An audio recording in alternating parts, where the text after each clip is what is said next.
Let's bring in Paul Mauro. He's a Fox News contributor and retired NYPD inspector. He was in Providence all of last week. Paul, thanks so much for joining us this afternoon. When you look at all of these elements that we're seeing here, that he went through all these lengths not to be tracked, there won't be a trial here, apparently killed himself in a storage unit. How can police piece together what was going through this guy's mind?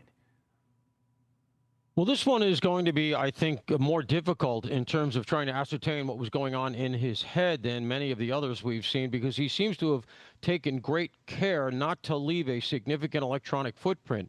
As Brooke mentioned, he used a particular type of phone. He used particular type of SIM cards so as to obfuscate his movements. It's not clear how long he was doing that, but that could make it a lot tougher to figure out where he's been and what he was up to. He didn't have any kind of social media presence, which would be something else you'd go at. If he did all of these things, you have to imagine that he was probably doing stuff similar to it relative to a computer, maybe financial records.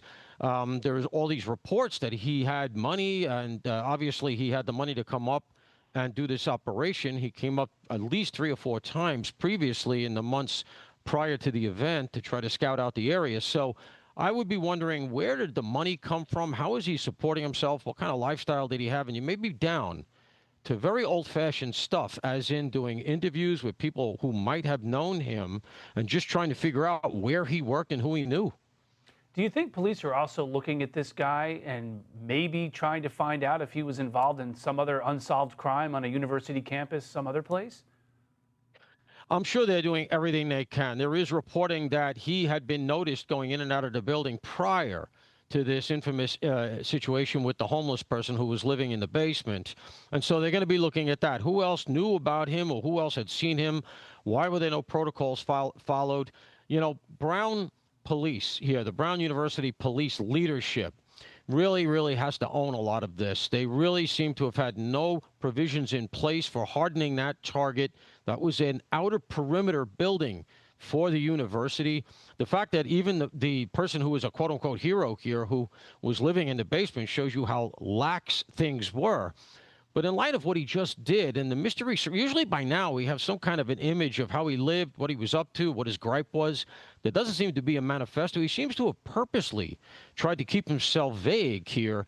And that's a little odd, because the whole thing feels ideological, but he's not giving us a message, which is a little bit, contradictory in these events. And then there's the fact that he clearly took measures to try to hide, avoid the cameras and all of that. Then he keeps his rent-a-car overdue, which would have caused an alert. And then he kills himself Tuesday when the case didn't seem to be very close to being solved. So there's a lot of internal inconsistencies here, and it may just go to a disorganized mind that was slipping down and had a gripe against the world.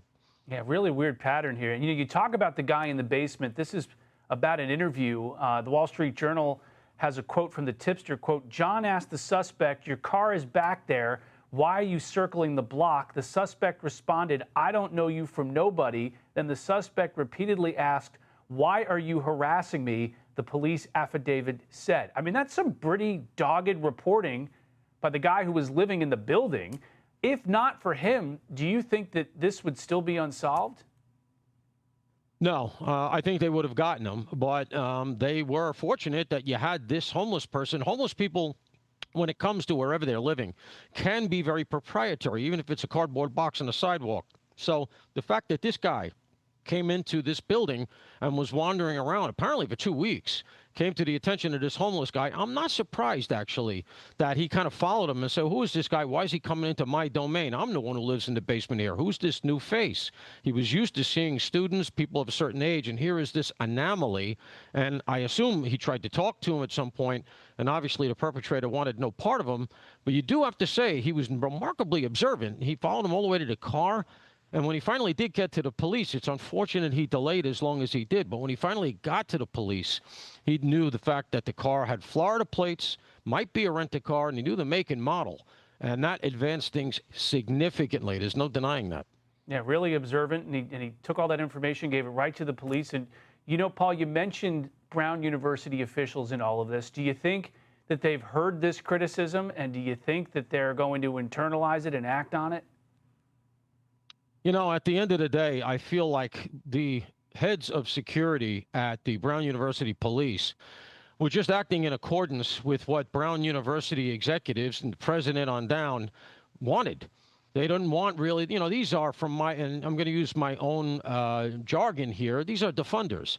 And it's very easy to be a holy man on a mountain, as the saying goes. It's very easy to sit in an Ivy League school and act like, oh, none of this matters and the police are the problem.